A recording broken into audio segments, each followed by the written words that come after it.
Сіз достарыңызбен әңгімелесіп отырғанда алдыңызға өлексені әкелсе жейсіз ба? Жоқ, өлексен емес, адамның етін әкелсе. Қатты айттым ба? Әлде сіз бір затыңызды, яғни бір қап ақшаңызды жоғалтып алып, соны табатын кезде қабірдегі азапқа куә болсаңыз не істейсіз? Егер сізге келіп үлкен бір ғұлама, сахаба, мына әлемді сасық иіс басып кеткен деп айтса, қандай күйде боласыз? Ассаламу алейкум рахматуллахи ва баракатух, достар. Бүгін өсек туралы айтатын боламыз. Алдымен каналға тіркеліңіздер және видеоның соңына дейін көріңіздер. Сіздерге пайдалы болады деген үміттемін, бірақ өтініш, каналға тіркеліп алыңыздар. Алла тағала Худжурат сүресінің 12-ші аятында: "Уа иман келтіргендер, бір-біріңді аңдымаңдар және бірің ғайбаттамаңдар. Қайсы бірің болмасын өлген бауырының етін жегенді ұнатама.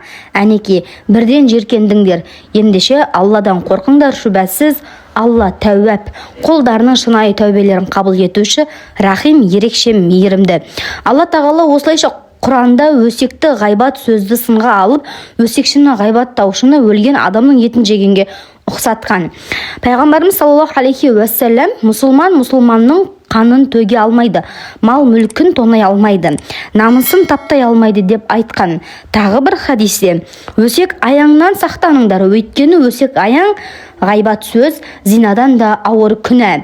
Зина жасаған кісі тәубе жасаса, Алла оны кешіруі мүмкін. Ал енді өсектелген кісі кешірмейінше, өсекшінің кешірілуі мүмкін емес" деген. Ғалымдар біреуді өсектеген, ғайбаттаған пендені тас лақтырған балаға ұқсатады. Ол бала оңға солға тас лақтырғандай, өсекші де жақсы істерін ары бері шашып жоқ қылады.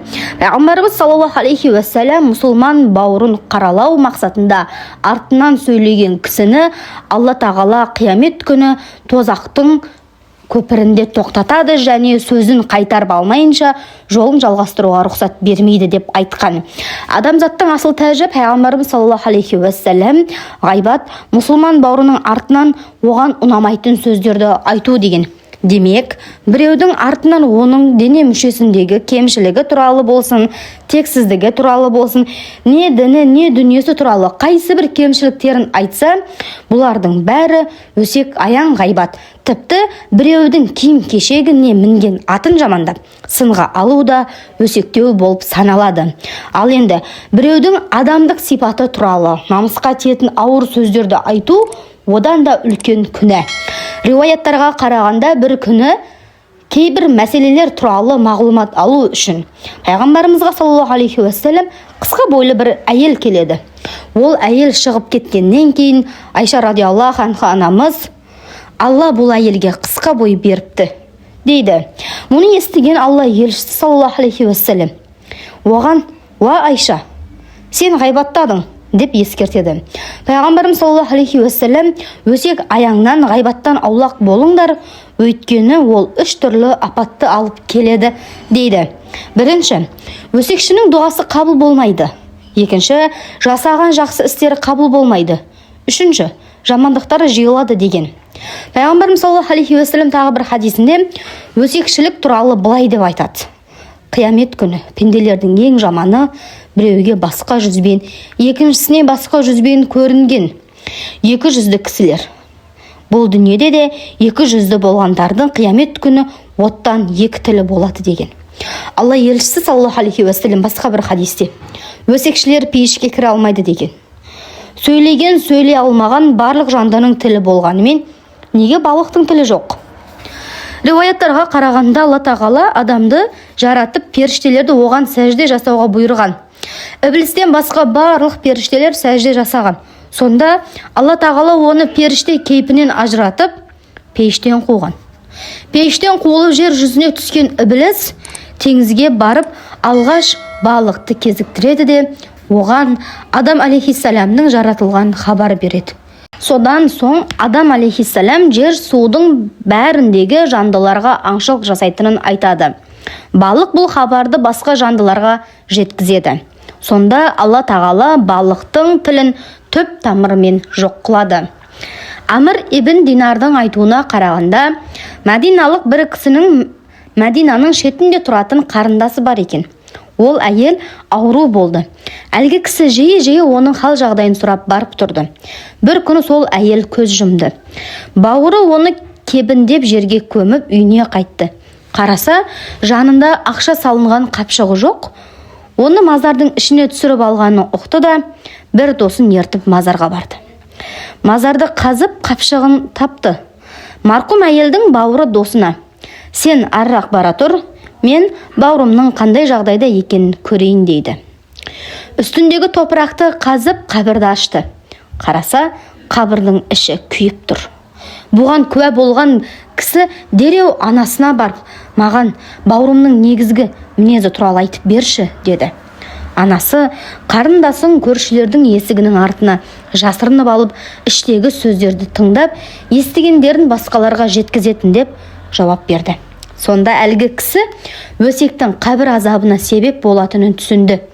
Демек, қабір азабынан құтылғысы келгендер өсекшіліктен аулақ болу керек. Риуаятқа қарағанда Әбу Ләйс Бұхари қажылыққа бара жатқанда әмиянына 2 дирхам салып, Меккенің жолында бара жатқанда не келе жатқанда: «Біреу туралы өсек айтып қойсам, сол 2 дирхамды кедейлерге беремін» деп өз-өзіне ант береді. Сонымен ол Меккеге барып, қажылық міндетін орындап үйіне қайтты. Баяғы 2 дирхамы болса әлі әмиянында жүрген. Оның берген уәдесі туралы білген достары сұрағанда ол: «Біреу туралы өсектегеннен гөрі 100 мәрте зина жасағанның күнәсі жеңіл» деген. Әрине, Алла сақтасын. Анас ибн Маликтің радиаллаху анху риуаяты бойынша пайғамбарымыз саллаллаху алейхи уассалам былай деген: «Миғражға шығарылған түні тырнақтарымен жүздерін тырнаған және өлексе жеген бірнеше кісіні жолықтырдым. Жәбірейілден: «Бұлар кімдер?» деп сұрадым. Бұлар фәни дүниеде жүргенде басқалардың өлген етін жегендер, яғни әркімді өсектегендер» деп жауап берді. Хасан радиаллаху анху айтады: «Ант етейін, ғайбаттаудың дінге зияны денеге түскен құрттың зиянынан да үлкен» деп айтқан.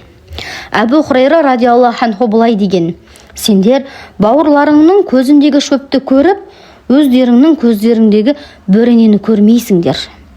Әбу Хурайрадан радиаллаху анху риуаят етілген бойынша пайғамбарымыз саллаллаху алейхи уассалам былай деген: «Бұл дүниеде мүмін бауырының етін жеген, яғни өсектеген кісінің алдына қиямет күні өсектелген бауырының өлігі әкелініп оған: «Енді осы өлікті же, фәни дүниеде тірі кезінде жеген едің» деп айтылады.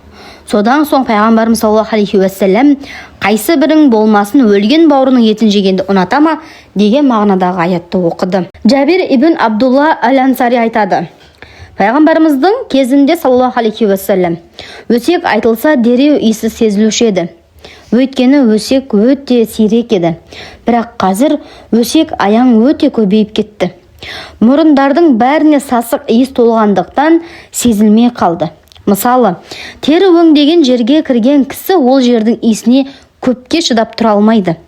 Ал енді сол жерде істегендер жұмыс орындарында да тамақтанып, иісін сезбей жүре береді.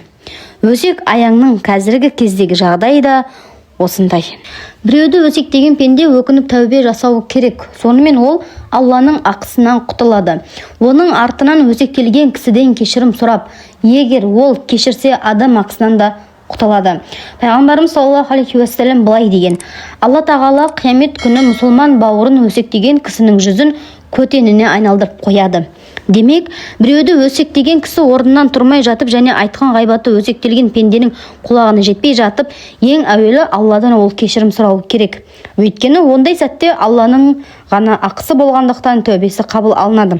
Ал енді айтқан ғайбаты өсектеген кісінің құлағына жетсе, өсектің күнәсі өшірілу үшін тәубенің артынан өсектелген кісіден де кешірім сұрау керек болады. Осымен өсек туралы ақпаратымыз өз соңына жетті. Сіздерге пайдалы болды деген үміттемін. Видеоның соңына дейін көргендеріңіз үшін рахмет. Келесі бөлімде кездескенше сау болыңыздар.